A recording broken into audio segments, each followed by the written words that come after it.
Regard sombre, l'air impénétrable, il est un homme seul de 73 ans.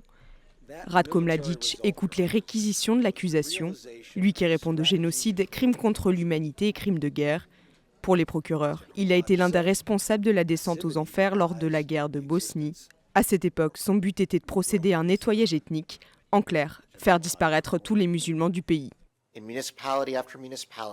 Municipalité après municipalité, la campagne de nettoyage ethnique a déchiré des familles et communautés non serbes, laissant derrière elles des mosquées et des églises détruites, des villages musulmans bosniaques calcinés et en ruine, et des fosses communes emplies de victimes.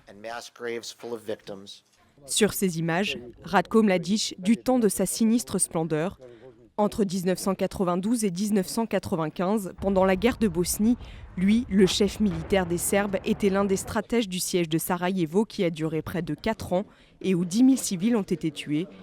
Ratko Mladic, lui qui est directement impliqué dans la prise d'otages de personnel des Nations Unies, lui qui a commandité le massacre de près de 8 000 musulmans, tous ces actes lui vaut aujourd'hui son surnom de boucher des Balkans.